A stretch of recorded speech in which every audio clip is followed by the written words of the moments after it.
Have the body of. ये मैंने आपको बताया था, इसका आर्टिकल बताइए आप लोग। ओके, इसका आर्टिकल बताइए आप लोग। किस आर्टिकल में बोला गया है इस हैबियस कार्पस मैंडेमस सैसरी क्वारेंटू, ये रिट है। आर्टिकल कौन सा, फंडामेंटल राइट के किस आर्टिकल में है, बताइए आप लोग।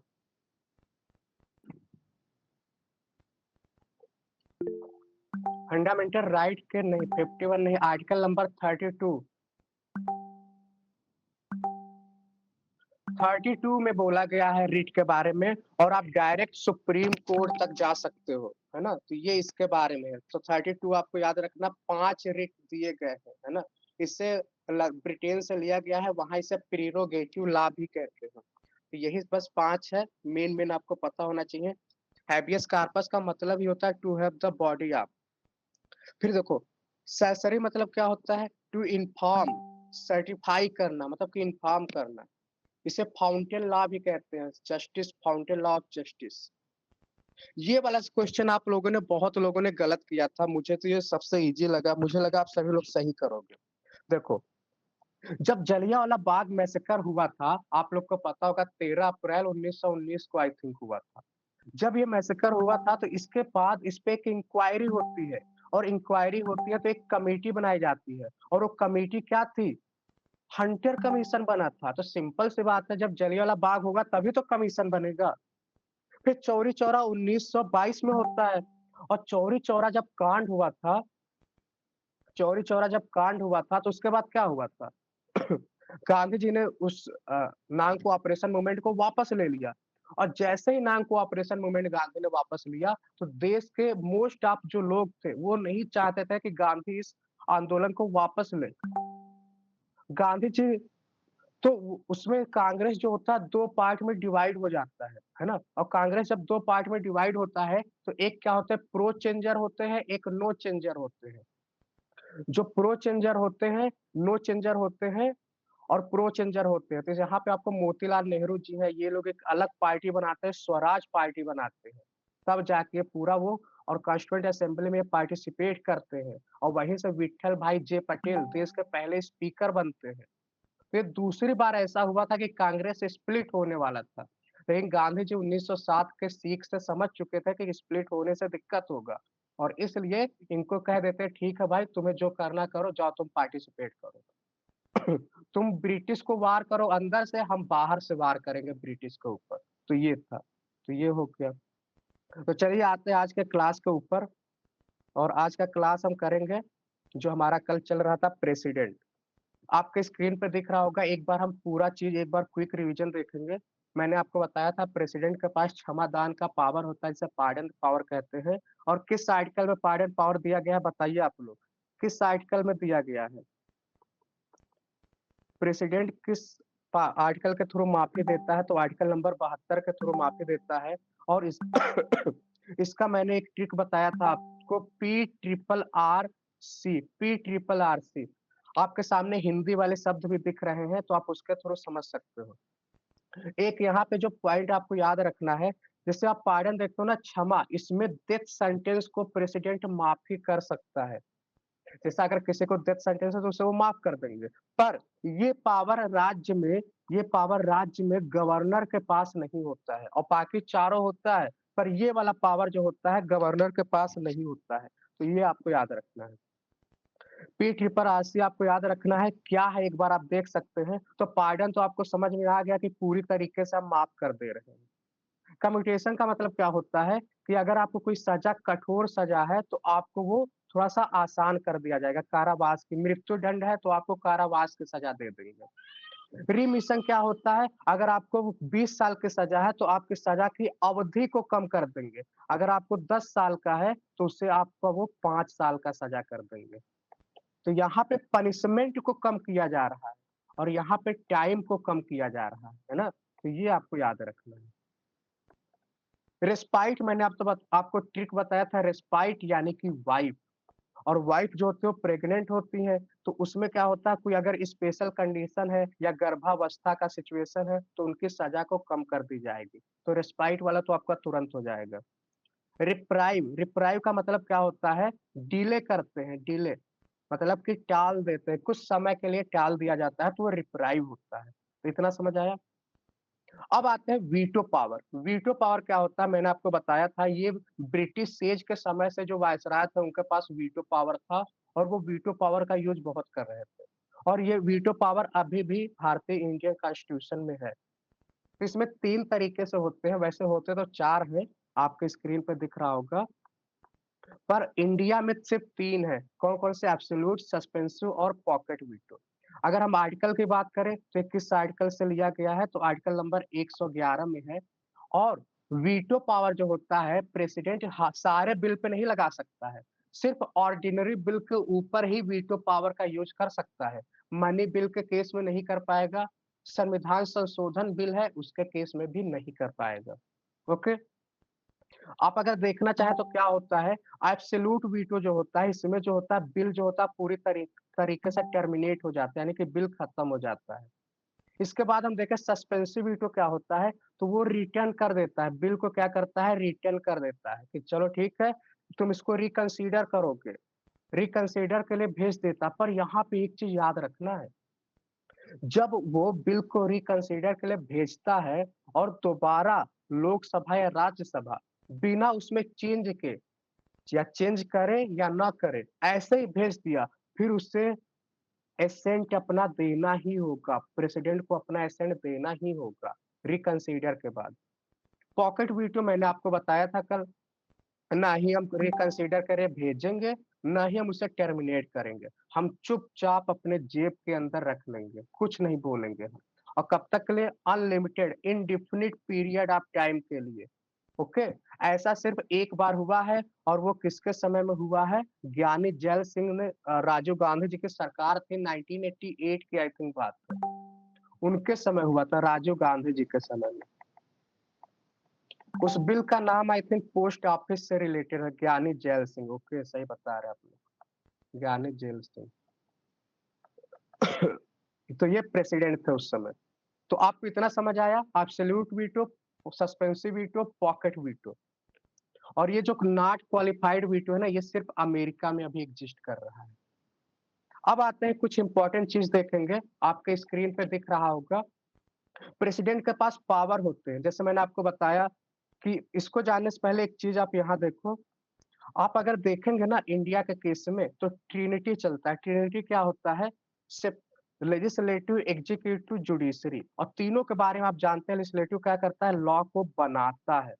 इसमें क्या करता है? इम्प्लीमेंट करता है, इम्प्लीमेंट करता है ना। और ये क्या करता है? उसे बताता है कि ये जस्ट है या नहीं है ना। तो इस तरीके एब्सोल्यूट, एक बार फिर से, ओके।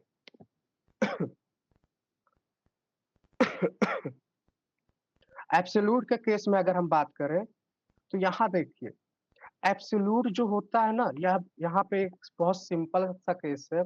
स्पीकर किसका होता है? जो सरकार होता है उसका स्पीकर होता है। तो सिंपल सी बात है, सरकार की ही बात मानेगा। तो एब्सोल्यूट वीटो का यूज करता है जो स्पीकर है, किसके केस में? बिल को रिजेक्ट कर देता है और वो कभी भी कानून नहीं बनता है। तो ये किसके बिल को रिजेक्ट करता है? जो प्राइवेट मेंबर बिल होते हैं। जो प्राइवेट मेंबर कौन होता है बताइए आप लोग? मैंने बताया था आपको, प्राइवेट मेंबर। तो आप देखेंगे जो एब्सोल्यूट होता है ना, एब्सोल्यूट वीटो, वो किस पे लगाता है? जो प्राइवेट मेंबर बिल होते हैं ना, उनके ऊपर इसका यूज करता है स्पीकर, और वो बिल हमेशा के लिए टर्मिनेट हो जाता है। तो इसलिए जो एब्सोल्यूट वीटो होता है, वो उससे बिल जो होता है वो टर्मिनेट कर देता है और वो कभी भी एक्ट नहीं बनेगा। तो ये आपको याद रखना है। तो एब्सोल्यूट वीटो ये होता है, और ये अपोजिशन का जो प्राइवेट मेंबर बिल होता है उसके लिए ये यूज करते हैं। ओके, जिनकी गवर्नमेंट ना, ओके, तो इतना हमने देखा। अब आते हैं, जो मैं आपको ट्रिनिटी बता रहा था, कौन 3 लोग होते हैं जो देश को चलाते हैं। तो लेजिस्लेटिव होता है जो कानून बनाता है, एग्जीक्यूटिव होता है, और जुडिशरी होता है। एग्जीक्यूटिव भी 2 तरीके के होते हैं। एक परमानेंट एग्जीक्यूटिव होते हैं। परमानेंट एग्जीक्यूटिव का एग्जांपल दीजिए आप लोग। एक होता है टेम्पोररी एग्जीक्यूटिव, टेम्पोररी। जैसे जो आईएएस ऑफिसर वगैरह लोग बनते हैं ना, वो होते हैं परमानेंट एग्जीक्यूटिव। और जो प्रेसिडेंट होते हैं, काउंसिल ऑफ मिनिस्टर होते हैं, ये लोग होते हैं टेम्पररी एग्जीक्यूटिव होते हैं। ये 5 साल के लिए चुने जाते हैं। तो ये आपको ऐसे बेसिक एनसीईआरटी में दिया हुआ है क्लास 9th के। अब इन तीनों की अच्छी बात ये होती है कि यहाँ सेपरेशन ऑफ पावर होता है। सेपरेशन ऑफ पावर क्या होता है बताइए आप लोग? इन तीनों का अपना काम है। भाई इसका काम है कानून बनाना तो ये कानून बनाएगा, तुम कानून नहीं बना सकते। जुडिशरी का काम है कि ये बताना कि देश में लॉ एंड ऑर्डर कैसा चल रहा है, न्याय देना। तो इसी को कहते हैं separation of power. Okay, division of power भी इसे कह सकते हैं। इसी को कहते हैं division of power. Separation of power, division of power, है ना? तो सब लोग अपना-अपना काम करेंगे। अब एक चीज़ यहाँ पे याद रखना है, चेक एंड बैलेंस बहुत ज़रूरी होता है। कैसे? अगर लेजिस्लेटिव कानून बनाएगा तो ये कुछ भी कानून बना सकता है। ऐसा मोदी जी ऐसा कानून बना दें कि अब हम ही अगले 15 साल तक पीएम रहेंगे, अगले 15 साल तक कोई चुनाव नहीं होगा देश में। तो फिर देश तो दिक्कत हो जाएगा ना। तो इसलिए एक चेक एंड बैलेंस होना बहुत ज़रूरी है। मतलब कि लेजिस्लेटिव तानाशाही ना करे, इसलिए जुडिशरी के पास पावर होता है। जुडिशरी के पास कौन-सा पावर होता है? जुडिशियल रिव्यू का पावर होता है। कि अगर कोई कानून बना है तो उसको रिव्यू करेंगे कि वो अकॉर्डिंग टू कॉन्स्टिट्यूशन है या नहीं है। और नहीं है तो तुरंत उसे नल एंड वॉइड घोषित करके उस बिल को रद्द कर देंगे। जैसे एक एग्जांपल मैं देता हूँ आपको, NJAC. NJAC national judiciary appointment committee ये बनाया गया था, 2015 की बात है, मोदी जी के गवर्नमेंट में बना था। इसमें ये था कि जो जजेस का अपॉइंटमेंट होता है अभी कोलेजियम के थ्रू होता है। इसमें ये बोला गया था कि कोलेजियम के थ्रू नहीं होगा, इस कमिटी के थ्रू होगा। तो जुडिशरी ने क्या बोला, भाई ये तो बेसिक स्ट्रक्चर है संविधान का, तुम इसे नहीं बदल सकते। और ये बोलते हुए एनजेएसी को इन्होंने रद्द कर दिया। अब आते हैं एग्जीक्यूटिव। एग्जीक्यूटिव आपने देखा होगा एग्जीक्यूटिव क्या काम करता है? तो ऑर्डिनेंस आपको पता है। तो ऑर्डिनेंस क्या होता है? कानून बनाता है। अब देखो आप, एग्जीक्यूटिव का काम नहीं है कानून बनाना, लेकिन ऑर्डिनेंस के थ्रू कानून तो बना दिया, है ना? तो इस तरीके से आप देख सकते हैं। और लेजिस्लेटिव ये भी जुडिशरी का काम करता है। कैसे? जजेस को हटाना होता है, तो जजेस को कौन हटाता है? लोकसभा, राज्यसभा के मेंबर जो होते हैं, वो जजेस को हटाते हैं। पता चले जज आके जज अपना तानाशाही कर रहा है कि हम ये करेंगे, वो करेंगे। तो जो लोकसभा के मेंबर होते हैं ना, लोकसभा प्लस राज्यसभा, ये सब मिलके जज को क्या करते हैं? इम्पीच करते हैं, इम्पीचमेंट। तो समझ आया आपको? तो ये चेक एंड बैलेंस बहुत ज़रूरी है। तो ये तीनों आपको एक चीज़ यहाँ पे समझ आ गया होगा। अब हम आते हैं अपने पॉइंट पे। तो लेजिस्लेटिव पावर क्या होता है प्रेसिडेंट का? कल मैंने बताया था आपको। तो प्रेसिडेंट का लेजिस्लेटिव पावर बताइए आप लोग। एक तो ऑर्डिनेंस हो गया, कानून बना दिया। ऑर्डिनेंस के केस में आपको एक चीज़ याद रखना है कि ये जो होता है ऑर्डिनेंस जैसे ही पास करते हैं, उसमें सेशन तो नहीं था। लेकिन जैसे ही लोकसभा का सेशन शुरू होगा, 6 सप्ताह के अंदर उसे पास करना होगा। अगर 6 सप्ताह के अंदर पास नहीं करेंगे तो क्या होगा? ऑर्डिनेंस जो होगा खत्म हो जाएगा। ये ऑप्शन में 4 वीक देता है, लेकिन आपको याद रखना है 6 वीक आपको याद रखना है। और ऑर्डिनेंस की लाइफ कितनी होती है? 6 साल की लाइफ, सॉरी 6 मंथ 6 वीक की लाइफ होती है मैक्सिमम। तो ये आपको याद रखना है। 6 मंथ क्यों मैंने बोला? क्योंकि 2 सेशन के बीच में 6 महीने का गैप हो सकता है। तो वो 6 महीना वो गैप, और आपको 6 वीक मैंने बोला ये वाला। तो इस तरीके से मैक्सिमम लाइफ जो होती है 6 मंथ 6 वीक की होती है। जुडिशियल पावर क्या है बताइए आप लोग? प्रेसिडेंट का जुडिशियल पावर क्या है? जल्दी बताइए आप लोग। पहला तो आप लोग जानते हैं पार्डन। प्रेसिडेंट ये काम किसका है? फांसी की सजा माफ करने का काम जजों का है, लेकिन ये काम कौन कर रहा है? प्रेसिडेंट। तो ये भी हो गया। दूसरा इसका जुडिशियल पावर क्या है? अपॉइंट करता है। जो जज अपॉइंट होते हैं ना, जजेस को कौन अपॉइंट करता है? यही करता है। ओके। एग्जीक्यूटिव पावर क्या होता है? एग्जीक्यूटिव पावर तो बहुत इंपॉर्टेंट है। पीएम से लेके council of minister, attorney general of India, CAG, chief election commission, finance commission, है ना? इन सबको अपॉइंट करता है कौन? एग्जीक्यूटिव, यानी कि प्रेसिडेंट अपॉइंट करता है। ओके। ओके। अब आते हैं और हम देखेंगे इसके बाद हम देखें इमरजेंसी पावर। इमरजेंसी पावर भी प्रेसिडेंट के पास है। तो टोटल 3 इमरजेंसी पावर है, ये मैं अलग से आपको क्लास में बताऊंगा। मिलिट्री पावर, ये जो होता है चीफ कमांडर होता है। चीफ कमांडर, तीनों आर्मी का चीफ कमांडर कौन होता है? ये मिलिट्री पावर, ये प्रेसिडेंट होता है। फाइनेंशियल पावर क्या होता है? तो फाइनेंशियल पावर क्या होता है? हर 5 साल पे प्रेसिडेंट क्या करता है? एक फाइनेंस कमीशन बनाता है। और फाइनेंस कमीशन जो आप देखते हो, जो भी टैक्स जमा होता है, टैक्स जमा होता है और सारे स्टेट्स को बांटा जाता है टैक्स, वो कौन रिकमेंड करता है? फाइनेंस कमीशन रिकमेंड करता है। तो इस तरीके से फाइनेंस कमीशन को यही बनाता है। और कौन सा काम करता है फाइनेंशियल? तो आप देख जानते हैं money bill, annual finance statement होता है, बजट होता है। तो ये सब प्रेसिडेंट से पहले परमिशन ली जाती है, तब उसको पास किया जाता है। डिप्लोमेटिक पावर तो आप जानते ही हैं कि कोई भी काम अगर होता है तो इन्हीं के आधार पर होता है। कहीं विदेश में जाना हुआ, जो भी डिप्लोमेटिक डिसीजन हुआ, तो इस तरीके से। तो ये हमने देखा प्रेसिडेंट। अब ये बताइए आप लोग, प्रेसिडेंट के पास कितने ऑप्शन होते हैं? कोई बिल अगर लोकसभा से पास हुआ, फिर राज्यसभा गया, या राज्यसभा से पास हुआ तो लोकसभा गया, फिर प्रेसिडेंट के पास गया। तो प्रेसिडेंट के पास 3 ऑप्शन होता है। पहला ऑप्शन होता है कि वो बिल पे साइन कर दे, मतलब कि अपना एसेंट वो दे दे। दूसरा ऑप्शन क्या हुआ कि बिल को वो विथहोल्ड कर ले, अपने पास ही रख ले, है ना? तीसरा ऑप्शन क्या होता है? बिल को रिटर्न कर दे। और क्यों रिटर्न कर दे? क्योंकि उसमें उसको कुछ कमियां दिखी। किस लिए रिटर्न करेगा? रिकंसीडर के लिए। रिकंसीडर के लिए वो बिल को रिटर्न कर सकता है। ओके। लेकिन जब रिकंसीडर के बाद वापस आएगा तो उसे साइन करना ही होगा। तो ये आप देख सकते हैं, उसके पास 3 ऑप्शन होता है ना? चलिए, अब आपके स्क्रीन पे कुछ प्रेसिडेंट ऑफ इंडिया दिख रहे होंगे, तो इसमें आपको क्या याद रखना है? बस मेन मेन चीज मैं आपको बताऊंगा। जैसे आपके स्क्रीन पे दिख रहा होगा, देश के पहले राष्ट्रपति हैं डॉक्टर राजेंद्र प्रसाद। फिर उसके बाद डॉक्टर एस राधा कृष्णन जी बनते हैं। आपको बता दें, पहले ये वाइस प्रेसिडेंट थे। एस राधा कृष्णन जी पहले वाइस प्रेसिडेंट थे, फिर राजेंद्र प्रसाद जी के बाद ये प्रेसिडेंट बन जाते हैं। ओके, 2 बार। फिर जाकिर हुसैन जी को आप लोग जानते हैं। फिर वीवी गिरी। यहाँ पे एक चीज आपको समझना होगा। क्या समझना होगा? जब जाकिर हुसैन जी की डेथ होती है, 2 साल प्रेसिडेंट रहते हैं और इनकी डेथ हो जाती है, तो वीवी गिरी जी उसमें वाइस प्रेसिडेंट थे, तो इनको प्रेसिडेंट बनाया जाता है। लेकिन इनको इलेक्शन में उठना था प्रेसिडेंट के, तो तुरंत ये रिजाइन दे देते हैं। कहते हैं भाई मैं वाइस प्रेसिडेंट वाले से प्रेसिडेंट नहीं बनूंगा, मैं इलेक्शन के थ्रू फुल टर्म प्रेसिडेंट बनूंगा।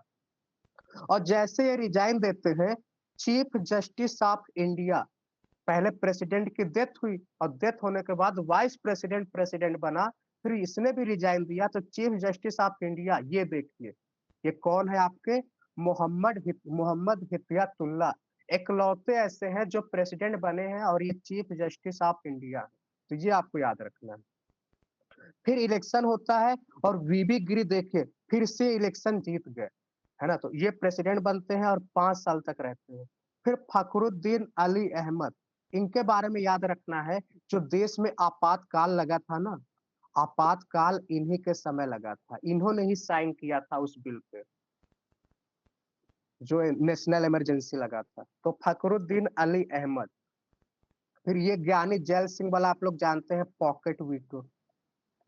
Pocket veto. फर्स्ट फीमेल पूछेगा देश की पहले महिला प्रेसिडेंट कौन है, तो वो है प्रतिभा पाटिल जी। कौन है? प्रतिभा पाटिल। और देश की पहली शेड्यूल कास्ट अगर प्रेसिडेंट पूछेगा, जो अभी हमारे देश की प्रेसिडेंट है, द्रौपदी मुर्मू जी।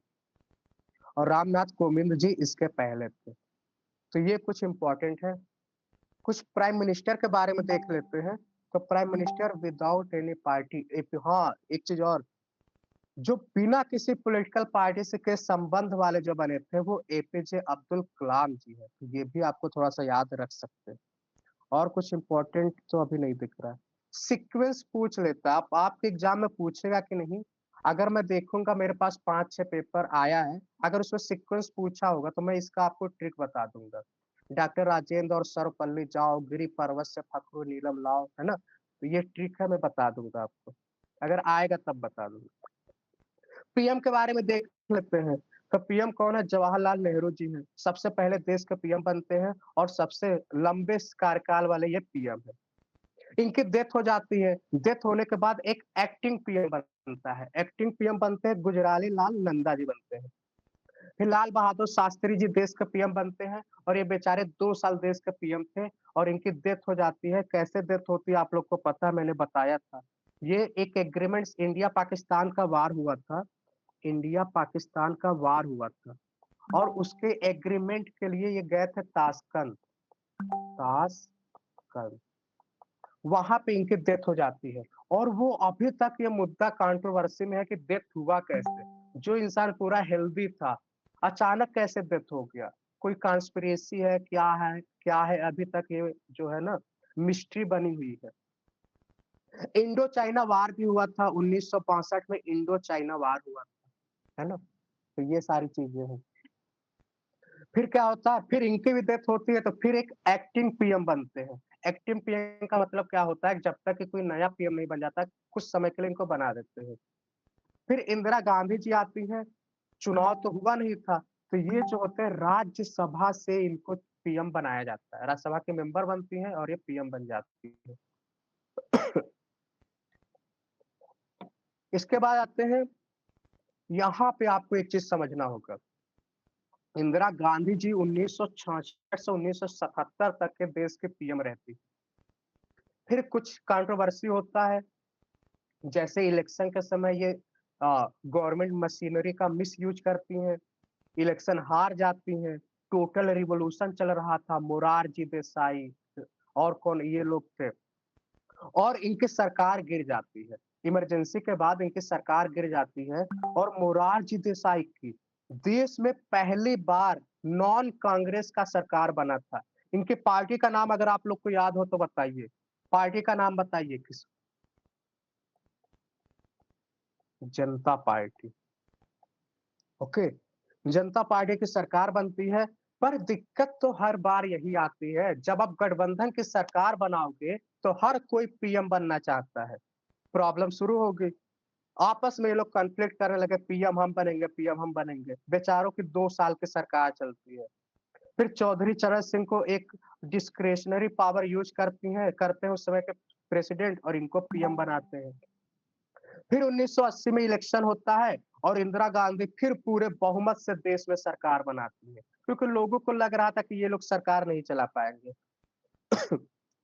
1984 में एक भोपाल गैस ट्रेजेडी हुआ था, आप लोग को पता होगा। उस गैस का नाम बताइए, कौन सा गैस लीक हुआ था। फिर इसके बाद इंदिरा गांधी जी की डेथ होती है। डेथ कैसे हुई थी आप लोग जानते ही, सिख सिख लोग हुए थे। एक ऑपरेशन चला था, ऑपरेशन का नाम बताइए आप लोग। Operation blue star. Operation blue star यही था ना, आई थिंक, जहां तक हमको याद आ रहा है। ऑपरेशन ब्लू स्टार था। तो इस समय ये ऑपरेशन पूछ लेता 1914, तो डेथ हो गई थी। फिर जैसे इंदिरा गांधी की डेथ होती है, उनके बेटे जो होते हैं इनको पीएम बना दिया जाता है। फिर इनकी भी डेथ हो जाती है। एक ग्रुप था श्रीलंका में, लिट्टे बोलते हैं, इस ग्रुप ने इनको मारा था। एलटीटी, श्रीलंका में ये कुछ पीस कीपिंग फोर्स थे, है ना। तो श्रीलंका में तो उसके थ्रू इनको मारा गया था। फिर क्या होता है, वीपी सिंह ये देश के पीएम बनते हैं। चंद्रशेखर जी पीएम बनते हैं। फिर नरसिम्हा राव, ये फुल टर्म, पहली बार कोई फुल टर्म जो पीएम बना था वो नॉन कांग्रेस बना था। फिर अटल बिहारी जी को आप लोग जानते ही हैं, ये बीजेपी के पहले देश के पीएम बने थे, है ना। पर दिक्कत ये हुआ था, पहली बार इनकी सरकार चलती है 13 दिन के लिए, बहुमत गिर जाती है। फिर दूसरी बार इनकी सरकार चलती है 11 महीनों के लिए, फिर इनकी बहुमत गिर जाती है। फिर तीसरी बार 1999 से लेकर 2004 तक के पूरा पीएम रहते हैं। फिर एच डी देवे गौड़ा जी को जानते हैं आप लोग, ये पीएम बनते, ये राज्यसभा से पीएम बने थे। ये भी राज्यसभा से पीएम बने थे। इंदर के गुजराल, ये डॉक्ट्रीन, इंडियन फॉरेन पॉलिसी पे डॉक्ट्रीन है गुजराल डॉक्ट्रीन, तो ये इन्हीं के समय आया था, गुजराल डॉक्ट्रीन। फिर अटल बिहारी वाजपेयी जी पीएम बनते हैं। फिर मनमोहन सिंह जी पीएम बनते हैं और उसके बाद अभी हमारे देश में माननीय नरेंद्र मोदी जी की सरकार चल रही है। ओके, तो आप लोगों ने इतना सारा चीज देखा, पीएम के बारे में कुछ इंपॉर्टेंट फैक्ट हमने देखा। अब आते हैं आगे, देखते हैं प्रेसिडेंट का इलेक्शन। कल मैंने बताया था तो इसलिए मैं सिर्फ पूछूंगा, आपको बताना है। अच्छा, एलटीईटी का फुल फॉर्म आप लोग बता रहे हैं। चलिए, इलेक्टोरल कॉलेज के बारे में बताइए। जो प्रेसिडेंट का चुनाव होता है उसमें जो होते हैं इलेक्टेड मेंबर होते हैं। इलेक्टेड मेंबर होते हैं ना, कौन कौन होते हैं, कौन कौन मिलकर इलेक्टोरल कॉलेज बनाता है प्रेसिडेंट का, बताइए आप लोग। तो सबसे पहले होते हैं लोकसभा एंड राज्यसभा के एमपी। ओके। फिर दूसरे नंबर पे होते हैं विधानसभा यानी कि लेजिस्लेटिव असेंबली के एमएलए। तीसरे नंबर पे होता है यूनियन टेरिटरी में जहां जहां पे लेजिस्लेटिव असेंबली है, जैसे दिल्ली, पुदुचेरी, जम्मू एंड कश्मीर, यहाँ पे जो एमएलए हैं वो, ये तीनों मिलकर बनाते हैं इलेक्टोरल कॉलेज, और ये किसको चुनते हैं, प्रेसिडेंट। बोलिए, समझ आया इतना आपको? एक चीज आपको याद रखना है, इलेक्टेड, एकदम दिमाग में भर लो आप, इलेक्टेड मेंबर होते हैं। ओके। अब प्रेसिडेंट को हटाएगा कौन? प्रेसिडेंट को हमने चुन तो लिया, अब हटाएंगे कैसे प्रेसिडेंट को? तो ये जो प्रोसेस होता है ना, ये होता है क्वासी जुडिशियल प्रोसेस होता है। क्वासी मतलब होता है आधा, आधा जुडिशियल है। प्रेसिडेंट को हटाते क्यों है? इसे महाभियोग कहते हैं, इसको मैं लिख दे रहा हूं, महाभियोग। आर्टिकल की बात करें तो आई थिंक, जहां तक हमें लग रहा है, आर्टिकल 61। वायलेशन ऑफ कॉन्स्टिट्यूशन क्या होता है? सिर्फ एक ही तरीके से इनको हटा सकते हैं, जब ये संविधान का उल्लंघन करेंगे तो इनको हटाया जा सकता है। इनको हटाने के लिए लोकसभा या राज्यसभा से सबसे पहले 1/4 मेंबर क्या करेंगे, कार्यवाही शुरू करेंगे। 1/4 मेंबर रेडी होंगे तो ही इनके खिलाफ आप आवाज उठा सकते हो। फिर 14 दिन का नोटिस देना होगा प्रेसिडेंट को। फिर क्या होता है, 2/3 मेजोरिटी। यहाँ पे एक क्वेश्चन गलत होता है, अभी सेम 1 महीना पहले यूपीपीसीएस में आया था। ये जो 2/3 मेंबर होते हैं ना, प्रेजेंट एंड वोटिंग वाले नहीं होते हैं, ये टोटल मेंबरशिप के 2/3 होते हैं, ये आपको याद रखना है। ये 2/3 जो होते हैं टोटल मेंबरशिप के होते हैं, ना कि प्रेजेंट एंड वोटिंग वाले होते हैं। आई होप आपको समझ आ रहा होगा मैं क्या बोल रहा हूँ। नहीं आ रहा तो बताइए, मैं ये समझा सकता हूँ आपको। ओके। फिर देखिए, प्रेसिडेंट प्रेसिडेंट का जो इलेक्शन होता है, देखिए प्रेजेंट एंड वोटिंग ये होता है ना, जैसे कि संसद खुला है, 543 मेंबर है, तो आपको क्या लगता है, एक स्कूल में क्या सारे बच्चे क्लास में आते हैं? अगर स्कूल ओपन हो रहा है तो क्या सारे बच्चे आ रहे हैं? नहीं नहीं, रिवीजन करते रहिए, आप लोग नहीं भूलेंगे। अगर एक क्लास में 100 बच्चे हैं तो सारे बच्चे तो आते नहीं है। सेम अपने ग्रुप में देख लो, अभी इसी क्लास में अगर टेलीग्राम ग्रुप की बात करें तो 74 लोग हैं, पर क्लास कितने लोग करते हैं, 30 लोग। तो इसे कहते हैं प्रेजेंट। अब जितने लोग मेरे क्लास में आए हैं, ये लोग कितना वोट दे रहे हैं, तो इसे कहते हैं present and voting. Okay. But total membership की अगर मैं बात करूं, जैसे मान लो अगर 28 लोग अभी इसमें क्लास में है, तो इसका मेजोरिटी क्या होगा, आप लोग बताइए। 28 का मेजोरिटी हो जाएगा 28/2 + 1, ये हो जाएगा 15। इतने वोट मिलेंगे तो आप प्रेसिडेंट को हटा सकते हो, है ना।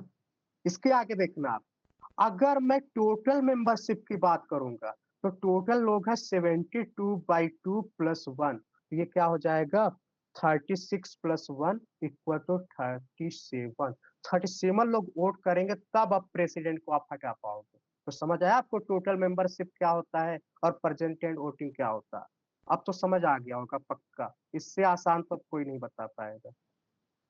चलिए, अब प्रेसिडेंट का जो इलेक्शन होता है, हाँ बिल्कुल पीडीएफ मिल जाएगा, पीडीएफ तो मैं डेली ग्रुप पे डाल देता हूँ। इनका जो इलेक्शन होता है प्रोपोर्शनल रिप्रेजेंटेशन और सिंगल ट्रांसफरेबल वोट के तरीके से होता है। ये क्या होता है, मैंने कल बताया था, एक बार और बताता हूँ।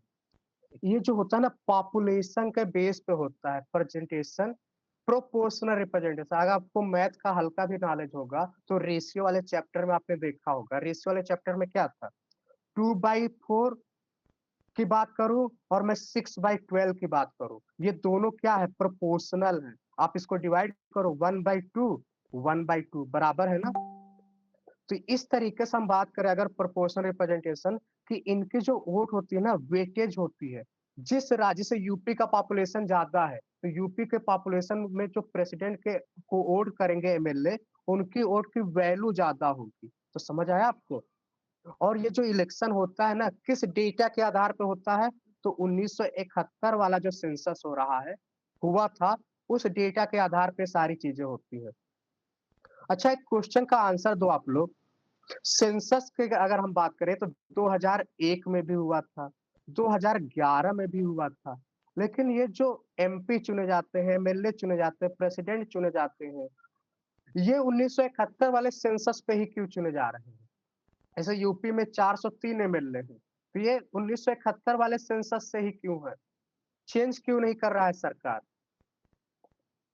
क्योंकि पॉपुलेशन के हिसाब से होना चाहिए ना। जैसे अगर एक कंस्टिट्यूएंसी है तो इतने पॉपुलेशन को एक एमपी देखेगा, एक एमएलए देखेगा। पर अब पॉपुलेशन जो है वो डबल हो गया है, फिर भी एक ही एमपी देख रहा है, तो मैनेज कैसे कर रहा है। चेंज करना चाहिए ना। अब तो इस पॉपुलेशन में 2-3 एमपी होने चाहिए। तो यहाँ पे मेन जो कंसर्न आता है साउथ इंडिया से आता है। साउथ इंडिया ने मेन कंसर्न अपना दिखाया। कैसे साउथ इंडिया ने कैसे दिखाया, साउथ इंडिया ये बोलता है भाई, हम अपने यहाँ पॉपुलेशन को कंट्रोल कर रहे हैं, हम अपने लोगों को समझा रहे हैं, हम अच्छा काम कर रहे हैं, और तुम नॉर्थ इंडिया में पॉपुलेशन इंक्रीज करते जा रहे हो। नॉर्थ इंडिया में पॉपुलेशन इंक्रीज करते जा रहे हो, इसका मतलब ये एक तो तुम गलत काम कर रहे हो, फिर लोकसभा और विधानसभा में तुम सीट भी ज्यादा लोगे, तो ऐसे नहीं चलेगा, है ना। तो आप लोगों को, नॉर्थ इंडिया के लोग हैं, उनको पॉपुलेशन कम करना होगा, इसलिए हमेशा विवाद होता है कि एक तो हम अच्छा काम कर रहे हैं और तुम पॉपुलेशन जानबूझ के बढ़ा के अपनी सीट इंक्रीज कर रहे हो। फिर तो देश का पीएम हमेशा नॉर्थ इंडिया से बनेगा, साउथ इंडिया से कोई पीएम बन ही नहीं पाएगा, क्योंकि मेरी सीट हमेशा कम रहेगी। ओके, तो ये देखो आप, जो लोकसभा के एमपी होते हैं और जो राज्यसभा के एमपी होते हैं, तो लोकसभा के एमपी का वोट का वेटेज थोड़ा सा ज्यादा होता है। अच्छा, प्रेसिडेंट का इलेक्शन कराता कौन है, बताइए आप लोग। प्रेसिडेंट का इलेक्शन कौन कराता है, जल्दी बताइए, प्रेसिडेंट का इलेक्शन कौन कराता है।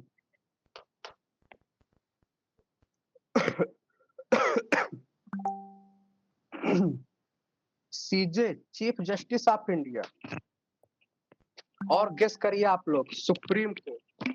प्रेसिडेंट का इलेक्शन जो कंडक्ट होता है ना, अपॉइंट की बात नहीं कर रहा हूं मैं, प्रेसिडेंट को अपॉइंट करता वो नहीं, अपॉइंट तो बाद में होगा, पहले तो इलेक्शन होता है ना। इलेक्शन तो पहले होगा ना, अपॉइंट तो बाद में होगा। सिंपल सी बात है, इलेक्शन हो रहा है ना, तो इलेक्शन कमीशन ही तो कराएगा। इलेक्शन कमीशन ऑफ इंडिया जो है, ये इलेक्शन कराता है। ओके, तो प्रेसिडेंट का चुनाव कौन कराता है, इलेक्शन कमीशन ऑफ इंडिया। याद रखिए आप लोग, इलेक्शन कमीशन ऑफ इंडिया सिर्फ 4 लोगों का चुनाव कराता है, एक प्रेसिडेंट का, एक वाइस प्रेसिडेंट का, दूसरा एमपी जो होते हैं ना, लोकसभा और राज्यसभा, और जो एमएलए होते हैं वो लेजिस्लेटिव असेंबली और लेजिस्लेटिव काउंसिल। इतने लोगों का चुनाव कौन कराता है, प्रेसिडेंट कराता है। ओके, अब आप सोच रहे होंगे इलेक्शन कमीशन ऑफ स्टेट भी तो होता है। इलेक्शन कमीशन ऑफ स्टेट भी तो होता है।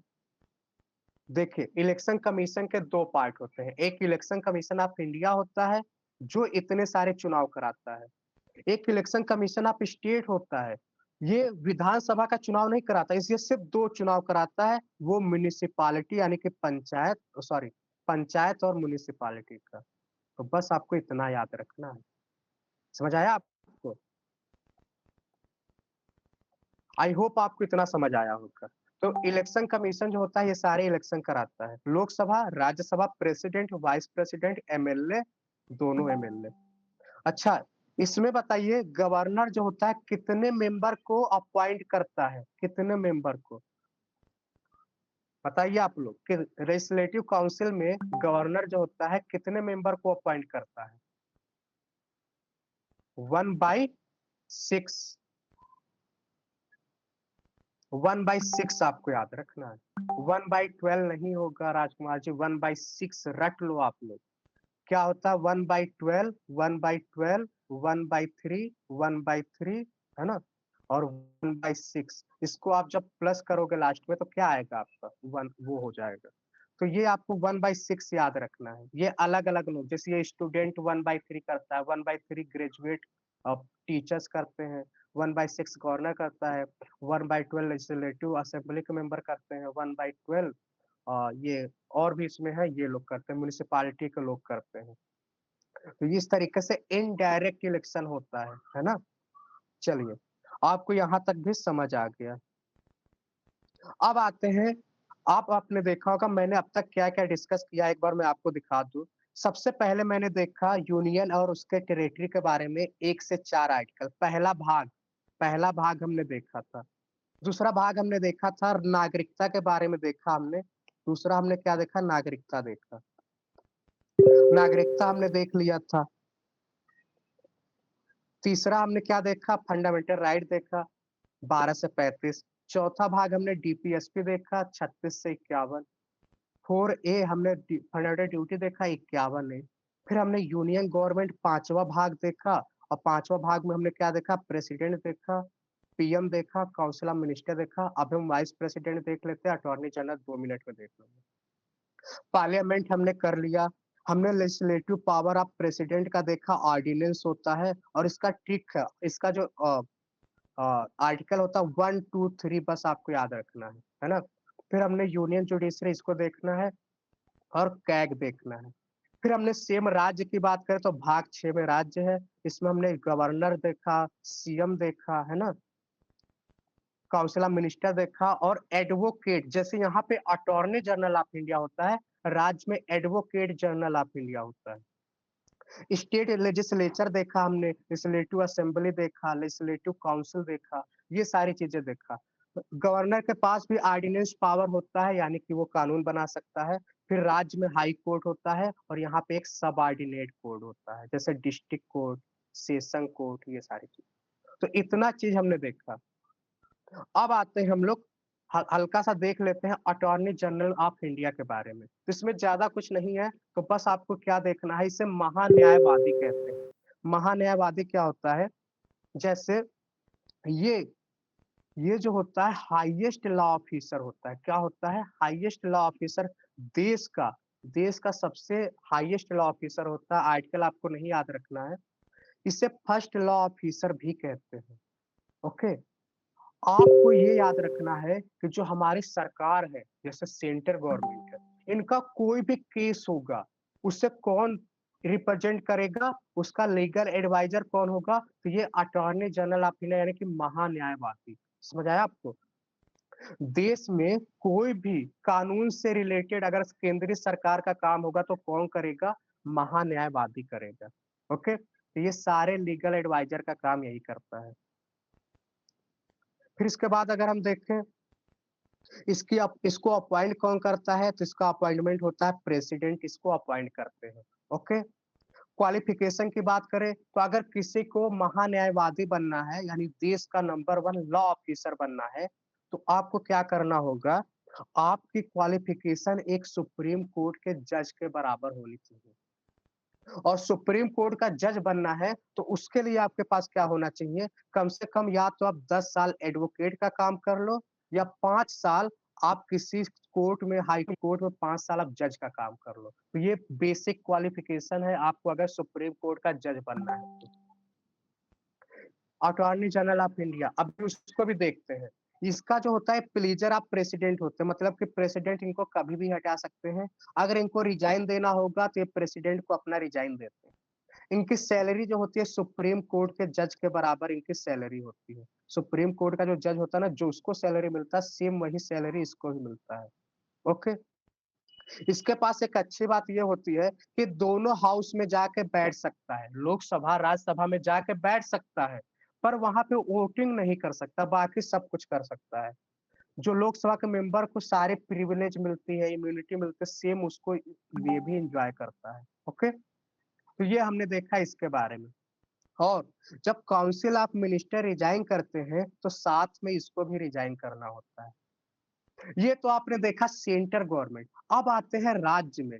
जैसे सेंटर में अटॉर्नी जनरल ऑफ होता है, वैसे स्टेट में क्या होता है, एडवोकेट जनरल ऑफ इंडिया। इसे कहते हैं महाप्रवक्ता, हाई कोर्ट के जज। एकदम मैं आपको नहीं बताऊंगा, जो यहाँ पे सेंटर कर रहा था ना, सेम चीज यहाँ पे राज्य।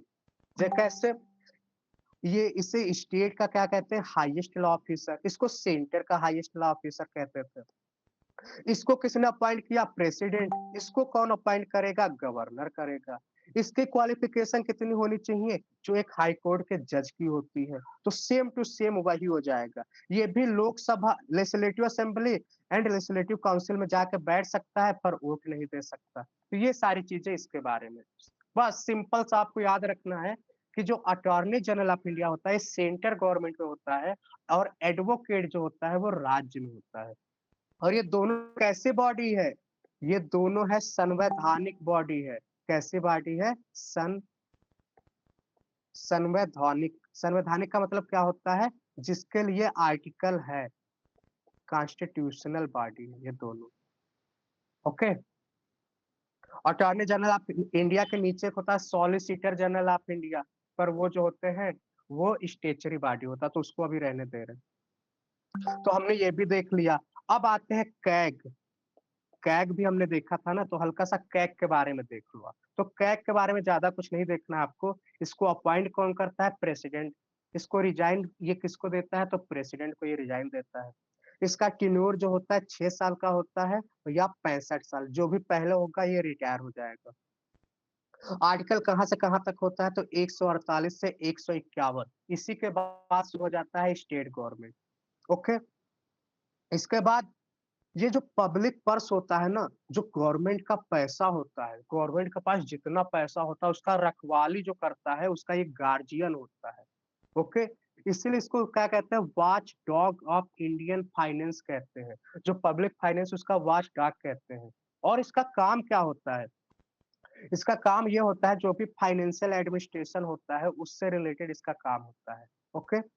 इसको हटाता कौन है, तो प्रेसिडेंट हटाता है इसको। और कैसे हटाता है, जैसे सुप्रीम कोर्ट के जज को हटाते हैं ना, सेम वैसे इसको हटाते हैं। ओके। इसकी सैलरी होती है, पार्लियामेंट डिसाइड करती है। यहाँ पे एक इम्पोर्टेंट चीज आपको याद रखना है, और वो है ये जो है ना, ये फर्दर इसको रीअपॉइंटमेंट एलिजिबल होता है। कुछ पोस्ट ऐसे हैं जो फर्दर अपॉइंट नहीं होते। सॉरी सॉरी, यहाँ उल्टा बोल दिया। ये जो है ना, फर्दर इसका अपॉइंटमेंट नहीं होता है। मतलब कि एक बार अगर कोई ये बन गया अटॉर्नी जनरल ऑफ इंडिया, तो दोबारा नहीं बनेगा, है ना। और ये क्या होते हैं, लोकसभा यानी पार्लियामेंट के प्रति रिस्पॉन्सिबल होते हैं। और ये 3 तरीके की क्या करते हैं, एक रिपोर्ट पेश करते हैं पार्लियामेंट में। ये 3 रिपोर्ट पेश करते हैं, और तीनों रिपोर्ट का नाम क्या है, आपके स्क्रीन पे दिख रहा है। पहला रिपोर्ट है appropriation account, audit report on appropriation account, audit report on finance account, audit report on public undertaking। एक पब्लिक अकाउंट कमेटी होता है, ये दोनों साथ में मिलकर काम करते हैं, इसलिए इन दोनों को फ्रेंड कहते हैं। हालांकि आपको आपको इतना याद नहीं रखना है, बस आपको मेन मेन चीजें याद रखना है। जो एक गार्जियन होता है, पब्लिक पर्स, वॉच डॉग होता है, तो ये सारी चीजें आपको याद रखना है। तो ये हमने देखा इसके बारे में। ओके। अब हल्का सा हम कुछ चीजें रिवाइज कर लेते हैं। जैसे मैंने आपको बताया था लोकसभा के बारे में, तो लोकसभा में एंग्लो इंडियन वाला सिस्टम खत्म हो गया है। एक चीज मैंने इसलिए इसको दिया है ना, ये जो पॉइंट आपको दिख रहा होगा, अगर आप लोकसभा के एमपी बन चुके हो, तो आपको 60 दिन तक छुट्टी ले सकते हो, लेकिन वो परमिशन के थ्रू लोगे। अगर 60 दिन से ज़्यादा आप छुट्टी ले लिए और आपने किसी से परमिशन भी नहीं लिया है, मतलब कि इन्फॉर्मेशन नहीं दिया है, तो आपको मेंबरशिप रद्द कर दिया जाएगा, यानी आपका एमपी वाला जो मेंबरशिप है, वो खत्म हो जाएगा। तो 60 दिन आपको याद रखना है, मतलब कि आप पार्लियामेंट 60 दिन का एब्सेंट कर सकते हो। ओके? आपको पता है पहले जब हम लोग चुनाव देते थे तो हमारी उम्र थी 21 साल, अभी हमारी उम्र है 28 साल और ये कब हुआ था? 61 कॉन्स्टिट्यूशन अमेंडमेंट एक्ट 1988 में। ओके? फिर हम बात करें डीलिमिटेशन। अभी मैं आपको बता रहा था डीलिमिटेशन अभी तक सिर्फ 4 बार हुआ है, 1952, 62, 72, 2002। डीलिमिटेशन क्या होता है? जो कॉन्स्टिट्यूएंसी होती है ना, इसकी बाउंड्री को चेंज करते हैं समय-समय पे, पॉपुलेशन के हिसाब से बाउंड्री को चेंज करते हैं। तो ये डीलिमिटेशन के हिसाब से होता है। तो अभी तक 2002 के बाद अभी तक डीलिमिटेशन नहीं हुआ है। अब हो सकता है कि होगा। अब एक इम्पोर्टेंट चीज़ देखो आप, अगर आप एमपी या एमएलए बनते हो, जैसे सपोज़ करो आपके पास डबल मेंबरशिप है। डबल मेंबरशिप कैसे है? अगर आप लोकसभा के जैसे आप राज्यसभा के एमपी थे और चुनाव हुआ लोकसभा का, वहाँ पे आप उठे और वो चुनाव भी आप जीत गए। तो आप 2 एमपी बन गए ना, तो आपको किसी एक को सेलेक्ट करना होगा, नहीं तो पहले वाला आपका सीट चला जाएगा। ओके? आप एमएलए हो और एमएलए हो, एमपी का चुनाव हो रहा है, चुनाव में उठे और आप एमपी भी बन गए, तो 14 दिन के अंदर आपको एक सीट से रिज़ाइन देना होगा, नहीं तो आपका एमपी वाला सीट चला जाएगा। और तीसरा इम्पोर्टेंट चीज़, अगर आप एक साथ जैसे लोकसभा का चुनाव होता है ना, एक से त्याग पत्र देंगे, सही बताया आपने। आपने देखा होगा राहुल गांधी जी, मोदी जी, ये लोग लोकसभा अभी चुनाव हुआ था तो 2-2 सीट पे खड़े हुए थे। जैसे राहुल गांधी जी वायनाड से भी शायद उठे थे और मेरठ क्या बोलते हैं, बरेली आई थिंक जहाँ तक हमको याद आ रहा है। और मोदी जी भी, तो मोदी जी क्या हुआ था वो दोनों सीट से जीत गए। एमपी और एमएलए में बिग कौन होता है? सिंपल सी बात है, एमपी बिग होता है, मेंबर ऑफ पार्लियामेंट होता है ना? तो अगर आप 2 सीट एमपी का चुनाव हो रहा है और अगर आप दोनों सीट पे विनर बन गए और एक सीट को अगर आप जीतने के बाद अगर आप एक सीट को खाली नहीं करते हो, किसी एक सीट को आप नहीं चुनते हो, तो आपकी दोनों सीट खाली हो जाएगी। समझ आया आपको? अगर आप 2 सीट पे एमपी बने तो एक सीट को खाली करो, नहीं तो आपका दोनों सीट चला जाएगा, जैसे मोदी जी। इसके बाद आप देखेंगे कि अगर आप एक सीट पे हो पहले से और दूसरे सीट को भी आप जीत गए, तो आपको एक पहले वाला सीट आपका अपने आप चला जाएगा। तो हालाँकि ये उतना इम्पोर्टेंट नहीं है, बस ऐसे मैंने आपको बता दिया है कि बेसिक आइडिया आपको हो गया होगा। यहाँ देखो आप लोग, रिज़ाइन अगर हम रिज़ाइन की बात करें, तो सुप्रीम कोर्ट अपना रेज़िग्नेशन किसको देता है? प्रेसिडेंट को। प्रेसिडेंट अपना रेजिग्नेशन किसको देता है? वाइस प्रेसिडेंट को। देख रहे हो आप कैसे एक साइकिल चल रहा है। फिर वाइस प्रेसिडेंट शपथ किसको दिलाता है? वाइस प्रेसिडेंट को शपथ कौन दिलाता है? प्रेसिडेंट। और प्रेसिडेंट को शपथ कौन दिलाता है? Chief justice. Chief justice of India को शपथ कौन दिलाता है? तो प्रेसिडेंट। तो प्रेसिडेंट वाला आपको दिख रहा होगा। तो प्रेसिडेंट जो देता है, वाइस प्रेसिडेंट को शपथ दिलाता है, लेकिन वाइस प्रेसिडेंट प्रेसिडेंट को शपथ नहीं दिलाता है। ये आपको हल्का-सा ध्यान देना है। एक बार आप देखोगे तो आपको याद हो जाएगा। फेडरल सिस्टम है, डिवीजन ऑफ पावर मैंने आपको बता ही दिया है। जो फंडामेंटल ड्यूटी होता है ना, सिर्फ सिटीजन के लिए होता है, फॉरेनर के लिए नहीं होता है। अगर हम अपने संविधान की बात करें तो पार्ट 7 डिलीट हुआ है, पार्ट 4 ए, पार्ट 9 ए, पार्ट 9 बी और पार्ट 14 ए, ये 4 नया पार्ट यानी कि भाग ऐड हुआ है। तो ये आपको याद रखना है। चलिए तो इतना सारी चीज़ हमने देखा। एक और चीज़ आप लोग बताइए, फंडामेंटल राइट, कौन-कौन से फंडामेंटल राइट है जो सिर्फ़ भारत के नागरिकों को है? बताइए आप लोग। कौन-कौन सा फंडामेंटल राइट सिर्फ़ भारत के नागरिकों को है? तो आप इसको रट लो 15, 16, 19, 29, 30। ये 5 आर्टिकल जो है सिर्फ़ भारत के सिटीज़न को है। आर्टिकल 15 आप लोग जानते हैं, prohibition on ground of religion, race, caste, sex, place of birth के आधार पे आप डिस्क्रिमिनेशन नहीं करोगे। आर्टिकल 16 क्या बोलता है? आर्टिकल 16 बोलता है कि equality in matter of public public employment. Article 9 में 6 फ्रीडम की बात की गई है। Article 29 cultural and education right की बात की गई है। आर्टिकल 30 में बात की गई है, इसी की बात की गई है। आर्टिकल 15 मैंने आपको बताया था, prohibition ground of religion, race, caste, sex and place of birth. तो ये जो राइट है सिर्फ सिटीजन के लिए। ओके, तो आपने देखा होगा हमने इतनी सारी चीजें डिस्कस कर ली। अब आपका कुछ चीजें बचा है वो मैं आपको कल करा दूंगा। जैसे अभी आपका क्या बचा है, गवर्नर में 10 मिनट में करा दूंगा, प्रेसिडेंट 2 मिनट में हो जाएगा, तो इतना चीज है वो हम कल करा देंगे। ओके, और अब बचा कॉन्स्टिट्यूशनल बॉडी यानी कि संवैधानिक बॉडी, असंवैधानिक बॉडी, इमरजेंसी, ये सारी चीजें भी हम कल कर लेंगे। चलिए, अब किसी को कोई डाउट हो अगर कोई भी, तो उसके बारे में कुछ बताइए।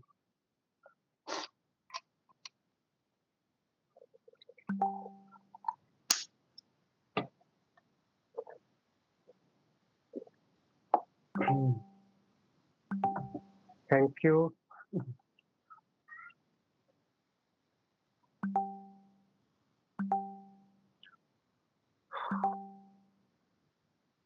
चलिए,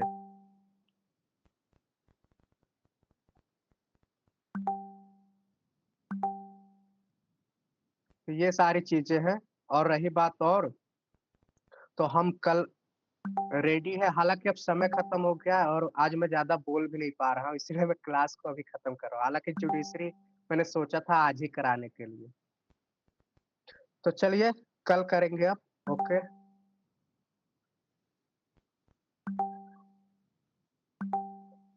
ओके, थैंक यू। हाँ, वही कर रहा हूँ, मैं गर्म पानी पी रहा हूँ। EMRS के लिए समथिंग। हाँ, और जो ना पेपर है, मैं फ्राइडे और सैटरडे को पॉलिटी का टेस्ट होगा। साथ में हम जो अभी पेपर आपका एलटी ग्रेड का हो रहा है ना, उससे मैं बहुत ही अच्छे से आपको कराऊंगा। तो मैं कोशिश करूंगा चारों ऑप्शन के साथ आपको बहुत अच्छे से एक्सप्लेन करूंगा। और मुझे तो लग रहा है कि अगर वो सारे पेपर मैंने बहुत अच्छे से करा दिए और आपने वो सारे क्लास अच्छे से कर लिए, तो आपका 30 में से तो 25 क्वेश्चन तो कोई नहीं रोक पाएगा, क्योंकि मैं देख रहा हूँ क्वेश्चन रिपीट हो रहा है। ओके, ओके, फ्राइडे और सैटरडे को करा देंगे।